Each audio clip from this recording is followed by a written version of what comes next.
आज हम structural mechanics में पढ़ेंगे bar of various length, bar of varying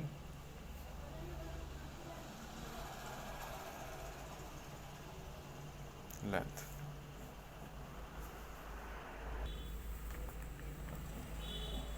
section, ठीक है। अब देखते हैं इसमें होता क्या है।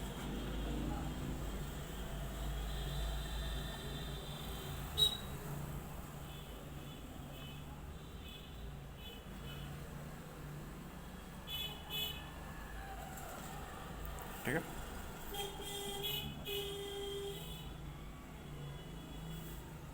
One,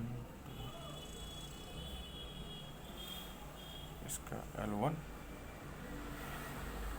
L2, L3, L4। ठीक है, ये हमारा A1 हो जाएगा, इसका एरिया A2, A3, A4। ठीक है, अब देखते हैं क्या होता है।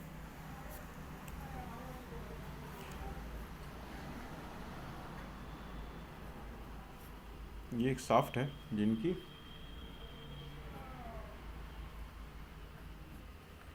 चार या कोई कुछ भी हो सकता है, चार की जगह कुछ भी हो सकता है। ठीक है,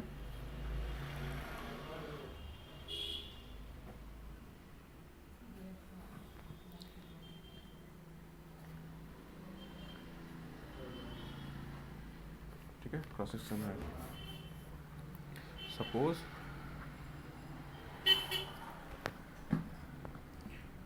area of cross section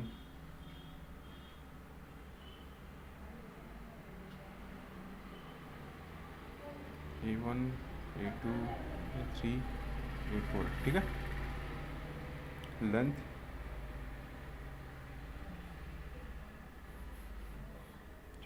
L1, L2, L3, L4। ठीक है, अब इस पे फोर्स लगाते हैं। ठीक है, फोर्स कंप्रेशन या फिर टेंशन में हो सकता है। तो इस शाफ्ट पर फोर्स F कंप्रेशन या टेंशन में लगाते हैं। फोर्स F कंप्रेशन या टेंशन में वर्क करता है।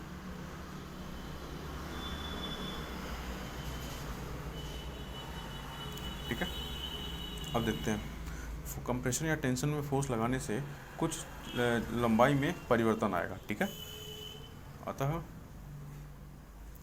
रॉड, जो शाफ्ट का रॉड है, इनमें टोटल लेंथ में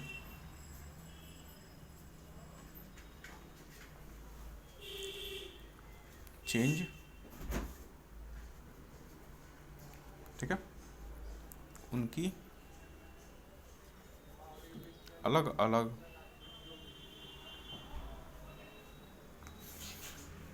लेंथ के चेंज के योग के बराबर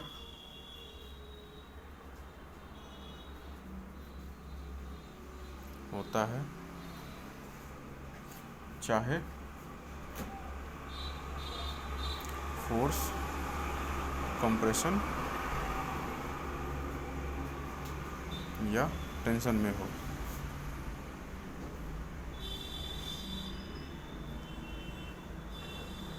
ठीक है, ठीक है, कहने का ये मतलब है कि ये पूरा लेंथ है। अगर फोर्स लगाएंगे कंप्रेशन या टेंशन, तो जितना चेंज टोटल होगा, ठीक ना, ये इक्वल होगा इसके इसके इसमें चेंज होता है, इसमें चेंज होता है, इसमें चेंज होता है, इसमें इस सबके सम के इक्वल होगा। ठीक है ना, वो स्टेटमेंट ये कह रहा है। अब देखते हैं, सपोज रॉड के पार्ट्स में, ठीक है, लेंथ में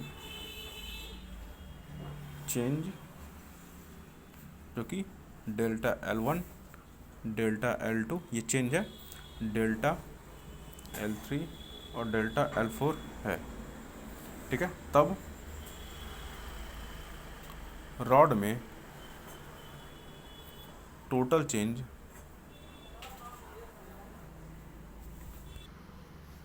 ठीक है, चेंज डेल्टा L है तो क्या होगा, delta L equal to delta L1 plus delta L2 plus delta L3 plus delta L4। ठीक है, अब अगर जो शाफ्ट हैं, शाफ्ट के पार्ट्स हैं, ये अलग अलग मटेरियल हो तो इनका यंग मॉडुलस भी अलग अलग होगा। ठीक है, अगर रॉड के पार्ट्स के मटेरियल डिफरेंट हैं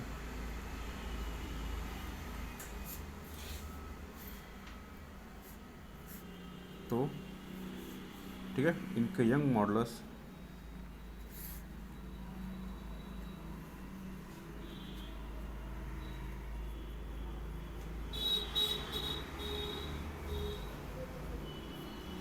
E1, E2, E3, E4 है। ठीक है, अब देखते हैं कि प्रत्येक भाग में जो चेंज हो रहा है वो क्या है। Delta L1 equal to F L1 upon A1 E1। ठीक है, पिछले वाले इक्वेशन से फार्मूला आएगा, delta L2 equal to F L2 A2 और E2, delta L3 equal to F L3 A1 A3 और E3, delta L4 equal to F L4 A4 और E4। ठीक है, अब इक्वेशन क्या करते हैं, इस वाली इक्वेशन में पुट कर देते हैं, ये सारे वैल्यू को delta L1 L2 L3 L4 को इस वाली इक्वेशन में पुट कर देते हैं, तो हमें टोटल चेंज फाइंड कर पता चल जाएगा। Then delta L equal to F L1 upon A1 E1 plus F L2 upon A2 E2 plus F L3 upon A3 E3 F L4 by A4 E4। ठीक है, ये हमारा फार्मूला हो गया। ठीक है, अगर हमारा मटेरियल सेम होता है तो if E equal to E1 equal to E2 equal to E3 equal to E4। ठीक है, देन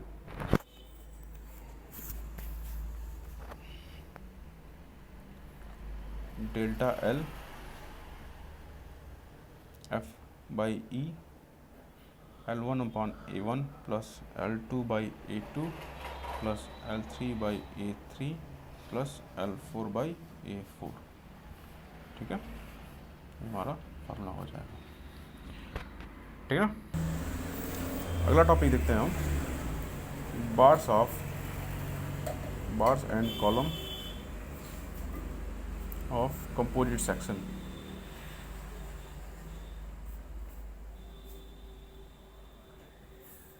ठीक है, अब देखो कंपोजिट सेक्शन होता क्या है।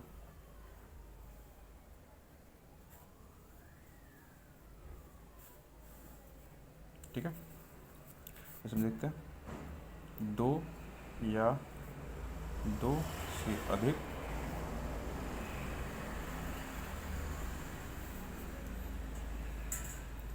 मटेरियल की बनी होती है। कंपोजिट सेक्शन जो होता है ये दो या दो से अधिक मटेरियल की बनी होती है।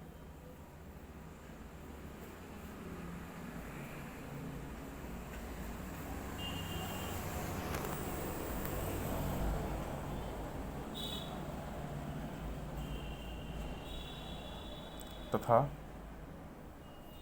दोनों एंड पर आपस में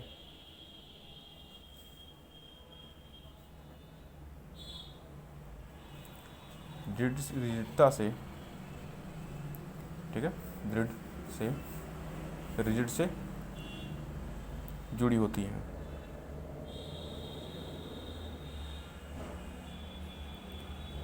ठीक है, दृढ़ता से जुड़ी होती है। रिजिड मतलब होता है दृढ़, ताकि उन पर टेंशन या कंप्रेशन लगाने से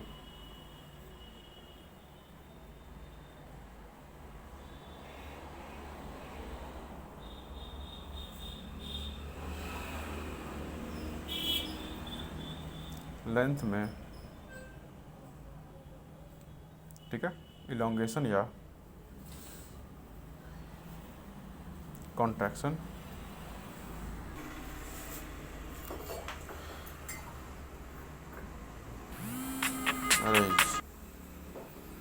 या कॉन्ट्रैक्शन होता है।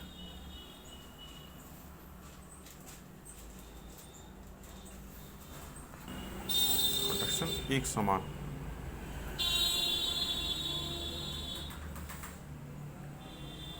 ठीक है, इलोंगेशन या कॉन्ट्रैक्शन एक समान होगा कंपोजिट बार में। ठीक है, इस प्रकार के छड़ों को कंपोजिट सेक्शन कहते हैं। अब इसके दो रूल होते हैं। ठीक है, फॉर बैलेंसिंग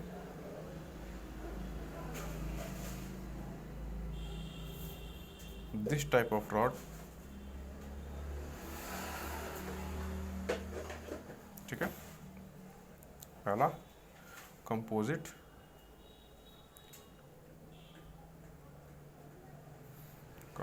बार की टोटल, ठीक है, लेंथ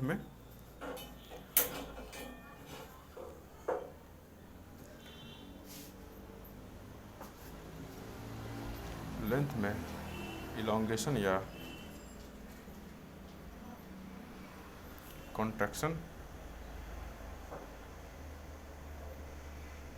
एक समान होती है।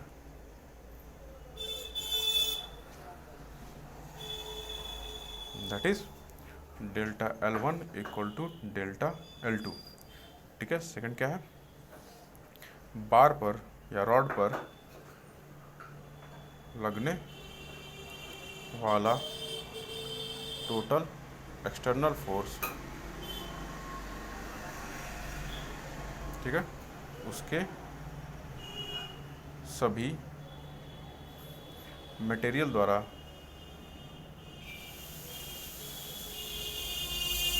ठीक है सहन किया गया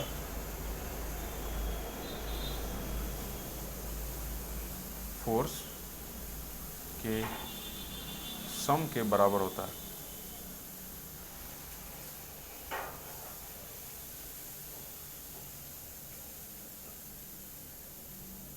ठीक है, that is F equal to F1 plus F2। ठीक है, अब देखते हैं इस कंपोजिट बार के दो तीन अलग अलग तरीके से इसको देखते हैं। तो पहला इसमें है, यदि रॉड को ट्यूब में फंसाकर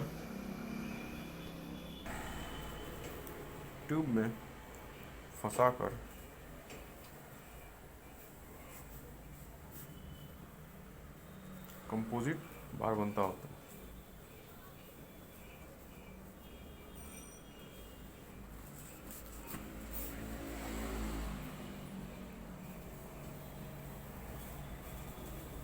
ठीक है,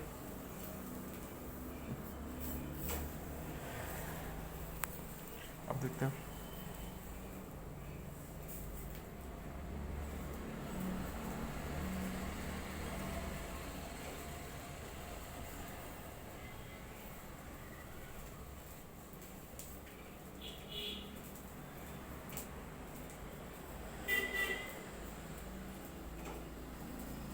ठीक है, ये लेंथ है बार का।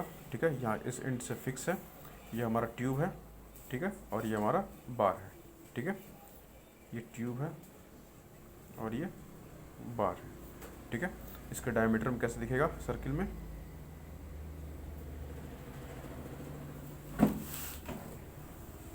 अरे यार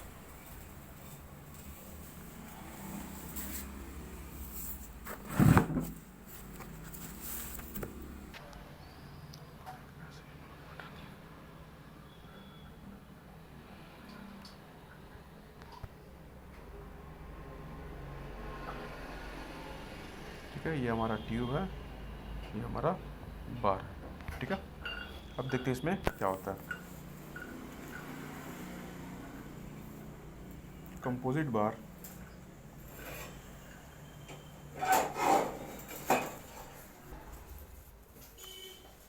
का ऊपरी हिस्सा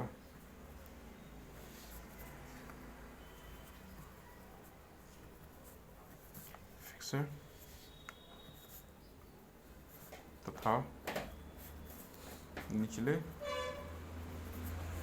इस पे एक फोर्स F लग रहा है। ठीक है ना, निचले एंड पर फोर्स F लग रहा है। ठीक है, फोर्स F या लोड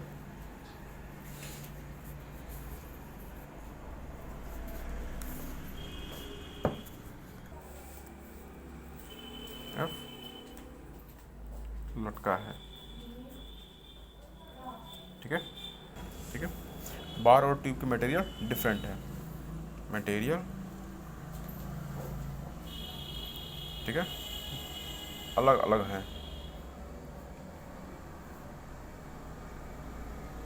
ठीक है, इसमें करना क्या है कि संयुक्त क्या नाम है, सॉलिड बार बनाने के लिए ठीक है रॉड को ट्यूब में घुसा के ठीक है उसको अच्छे से जकड़ दिया जाता है। ठीक है ना, ताकि फोर्स लगाने से वो बार जो है नीचे ना आ पाए।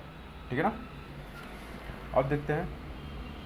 ठीक है, ट्यूब की क्रॉस सेक्शन एरिया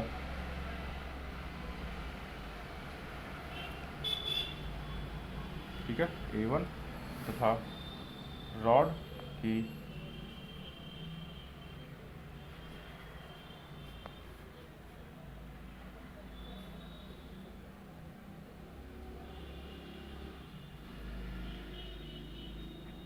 A2 है। ठीक है, ट्यूब का A1 है, रॉड का A2 है, और यंग मॉडुलस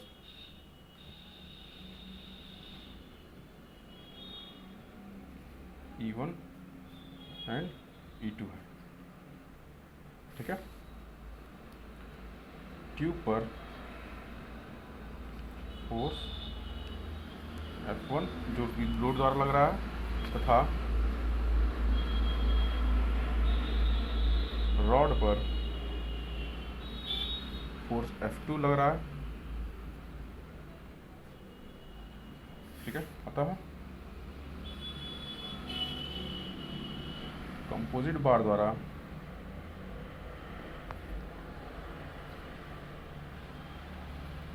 सहन किया जाने वाला बल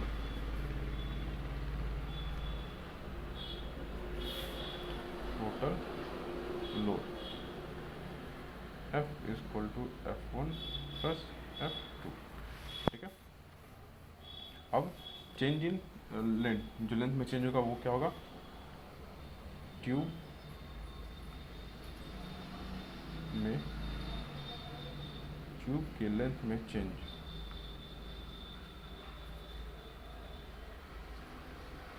ठीक है, delta L1 equal to F1L upon A1 E1। ठीक है, रॉड में या बार में बार के लेंथ में चेंज।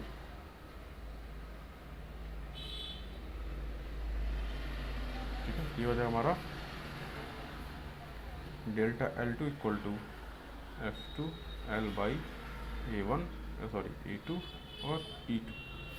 ठीक है, बट कंपोजिट बार का जो रूल होता है उसके according delta L1 equal to delta L2, तो यहाँ से ये हो जाएगा F1 L1 upon A1 E1 equal to F2 L upon E2 और E2। ठीक है, ठीक है, अब हम यहाँ से F1 की वैल्यू निकालते हैं। तो F1 इक्वल टू हो जाएगा F2 into A1 E1 upon A2 E2। ठीक है, अब क्या करना है, from F equal to F1 plus F2, तो इसकी वैल्यू F1 की वैल्यू इस इक्वेशन रखेंगे तो हो जाएगा हमारा F2 into A1 E1 upon A2 ई टू प्लस एफ टू। ठीक है, तो यहाँ से एफ टू हमारा कांस्टेंट हो जाएगा, तो F equal to F two A one upon A two plus one. ठीक है, ये मल्टीप्लाई होने के बाद F equal to F two A one plus A two upon A one plus A two plus